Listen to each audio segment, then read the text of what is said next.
Ada banyak cara dilakukan oleh para penjual makanan supaya dagangannya bisa laris manis terjual. Salah satunya tentu menjualnya dengan harga yang murah meriah. Namun jangan salah, beberapa tempat makan ternyata punya prinsip unik, yakni biar mahal asal ludes terjual.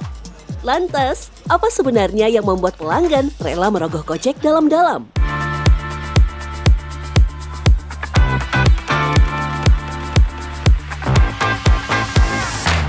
Kami berkunjung ke rumah makan Hasan Kumis yang menyajikan menu khusus kambing di kawasan Bogor.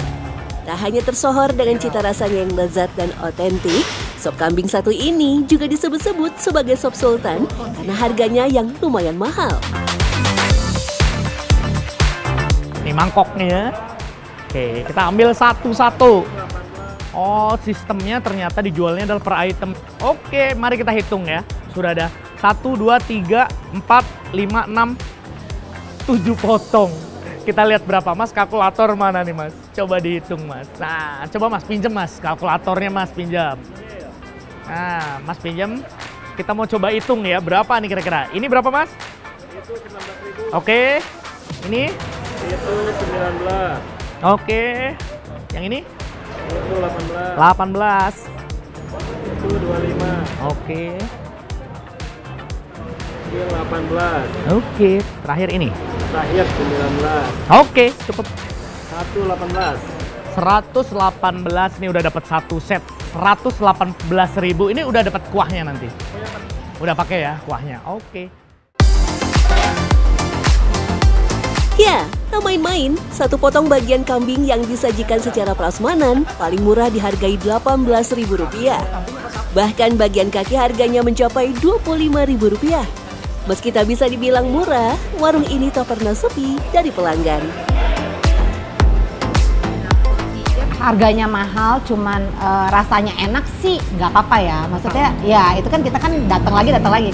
Kalau menurut aku nggak apa-apa sih, karena kan itu perkara selera masing-masing ya gitu ya. Selama enak, aku juga willing kok untuk antri panjang gitu.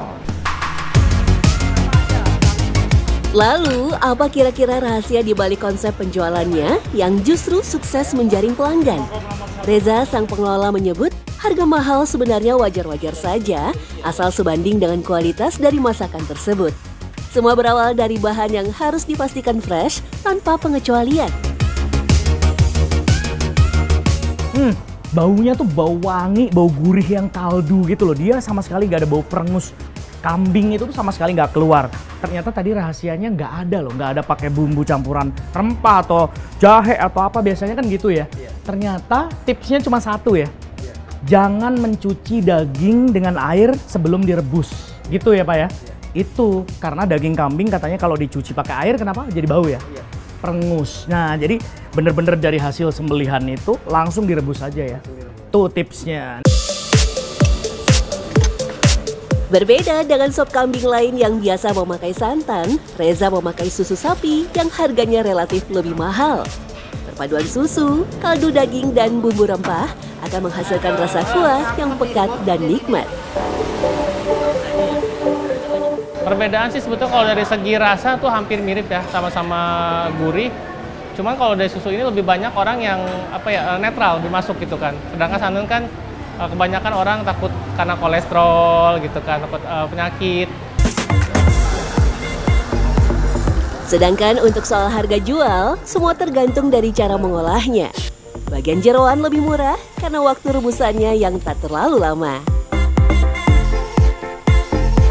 Kaki itu sendiri ada prosesnya lagi gitu untuk sampai bisa disajikan. Jadi dari proses lebih lama dan dari bahan lebih susah didapatkan juga. Berbeda dengan kuliner kambing lain seperti sate ataupun gulai yang porsinya ditentukan penjual, Reza memilih teknik penyajian secara prasmanan. Tak hanya sekedar mempermudah pelanggan memilih, teknik ini terkadang membuat pembeli kalap dan mengambil semua potongan yang terlihat sangat menggoda. Jika sebenarnya 2 potong cukup, niscaya akan terasa kurang jika tidak merasakan bagian yang lain. Jadi tergantung kita tamu tuh, kita kasih tahu di depan untuk mengambil pilihan daging itu sendiri. Jadi kalau menurut dia 2 potong cukup ya silakan diambil 2 potong. Tapi dia sekiranya dia bisa ngambil 5 potong gitu kan, silakan ya gitu. Jadi kita tidak membatasi. Tapi rumah makan Hasan Kumis tak sendirian. Bergeser ke Tangerang Selatan, tepatnya di Villa Bintaro Ciputat, rumah makan soto kaki Gragot Haji Yanto juga punya menu dengan harga spektakuler. Tak tanggung-tanggung, porsi jumbo soto kaki dihargai hampir Rp150.000. Uniknya, tak ada pelanggan yang keberatan. Iya, sebenarnya yang spesial juga di sini adalah ukurannya, size-nya itu besar, dan itu bisa lebih dari 2 orang sebenarnya, seperti itu. Dan untuk tulangnya sendiri juga ya bersih gitu. Haji Yanto sendiri menyajikan banyak jenis kuah untuk soto kaki sapi. Dari kuah bening, kuah susu, kuah tengkleng yang pedas, sampai kuah semur Jawa. Awalnya, Yanto hanya berpikir untuk menjual soto kaki dengan porsi yang sewajarnya. Semua berubah ketika seorang pelanggan terlihat sangat menikmati setiap gigitannya. Pada saat itu ada saat perempuan, mungkin dia hamil sekitar umur 6 bulan. Pak Haji, itu kaki sapi dijual nggak? Saya bilang dijual lah, orang kita dagang, ya bilang gitu. Oh, boleh beli 1 Pak Haji? Boleh. Nah, dimakan sama dia nih, beliau nih.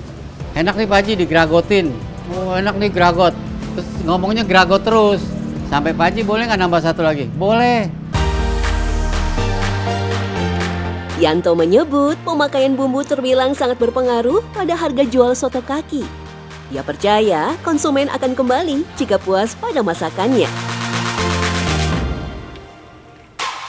Itu bumbu yang penting satu, semua sama lah bumbu soto itu. Cuman kita keikhlasan aja. Jadi lebih banyak lebih enak. Contohnya misalnya bawang putih 10, kita bikin 15. Jadi kita tambah bumbunya, jadi tambah enak. Kuncinya sih ya di kaldu. Ya kaldu kan kita kan ngerebus. Makanya ini tulangnya ini dipotong. Makanya dia isinya kan sumsum. Biar keluar. Jadi kuahnya tuh mengandung kaldu. Wah, harga 1 porsinya saja bisa lebih dari Rp100.000. Kira-kira kemahalan nggak ya? Selain itu, jika dihitung secara runut, harga Rp140.000 menurut Yanto tidak terlalu mahal untuk seporsi soto kaki jumbo. Kalau saya lihat ini relatif murah ya. Karena kalau kita beli di pasar, mentahnya aja itu 160. Belum merebusnya, belum apa. Karena kita partai besar, jadi kita murah. Lagian biar terjangkau lah teman-teman yang pada makan. Karena kalau di atas 150, orang udah berat. Kalau ibu-ibu kan tahu harga satu sapi, kaki sapi itu di pasar berapa mentahnya. Jadi dia ya wajar lah segini. Terlepas dari harga jual yang fantastis, mengolah bagian-bagian sapi ataupun kambing yang khusus memang butuh skill tertentu. Tak hanya sekedar memasak, semua langkah haruslah sempurna sejak saat pemotongan. Kalau salah mengolahnya, salah memotongnya, dan salah apapun itu akan bau kambing. Nah itu yang akan merugikan si pedagang tuh. Nah kalau mengolah yang baik, semahal apapun, tadi pasti akan dikejar tuh sama customer. Yang unik, ada kesamaan dari sajian paling mahal di antara rumah makan Haji Kumis dan soto kaki Gragot. Porsi paling mahal tetaplah milik bagian kaki yang justru dulu sangat jarang diolah. Seiring berjalannya waktu dan pengetahuan akan kuliner, masyarakat pun semakin menggemari bagian yang terbilang punya porsi kecil pada kambing dan sapi. Tak heran, harganya pun semakin lama semakin naik. Enak tapi mahal, tentu kembali pada kemampuan dan selera masing-masing. Tetapi bukti kecanggihan masyarakat Indonesia mengolah makanan tentu tak bisa dipungkiri.